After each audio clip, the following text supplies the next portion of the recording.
మిత్రులకు నమస్కారం. నా పేరు బండారి వెంకటేష్, పెంబట్ల కోనపూర్, సారంగపూర్ మండల్, జైచాల్ డిస్టిక్. నేను మొక్కజొన్న ఇంతకుముందు వేరే కంపెనీలో చాలా పెట్టిన సమ్మర్ స్పెషల్, కానీ ఈ సంవత్సరం మాత్రం క్రిస్టల్లా 6453 రకం అనేది నాకు అన్న తెచ్చిచ్చిండు. షాంపీలు ఒకటి ఇచ్చిండు, నేను 2 బస్తాలు కొనుక్కున్నా. ఇది వెరైటీ చూద్దామని మా ఊళ్ళో కూడా పెట్టారు. కాకపోతే ఇది ఏ రకం పెట్టినా కానీ నాకు ఇన్ని మక్కలు వెళ్ళలేవు. ఎకరం 1 గుంట అవుతుంది బావి తీసేయంగా కూడా. నాకు 76 బస్తాల సింగిడి అయింది. సింగిడి 36 కిలోలు అయినాయి. వెయిట్లో కూడా చాలా బాగా వచ్చింది. 60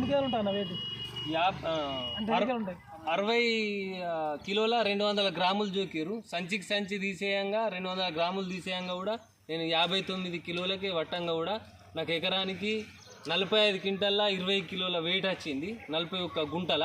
ఇది చాలా మాత్రం సంతోషకర విషయం. ఇట్లా ఎప్పుడు రాలేదు. దీని స్పెషల్ ఏంటంటే kunne కూడా సన్నం ఉన్నది.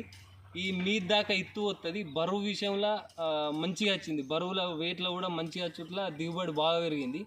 మేము ఎకరానికి 3.5 ప్యాకెట్లు పెట్టిన, ఎందుకంటే జీరో టిల్లేజ్ పద్ధతిలో పెట్టినాం అన్నట్టు. వరి కోసిన తర్వాతనే నీళ్ళు కట్టి పెట్టినాం. అందులో కొంచెం ఒక బస్తా ఎక్కువ పడుతుంది మనకు దుక్కిల కన్నా జీరో టిల్లేజ్లో.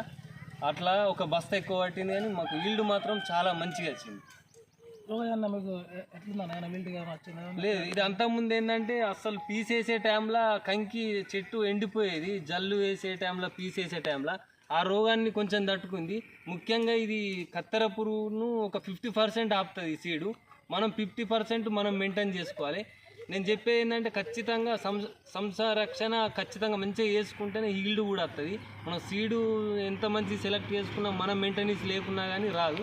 మన మెయింటెనెన్స్ మంచిగా ఉండి సీడు మనకు తగ్గట్టు అయినప్పుడు ఖచ్చితంగా 42, 43, 45 క్వింటాలు తీయచ్చు. నేను మాత్రం ఇప్పుడు 45 క్వింటాల్లో 20 కిలోలు తీసు. థ్యాంక్ యూ అన్న.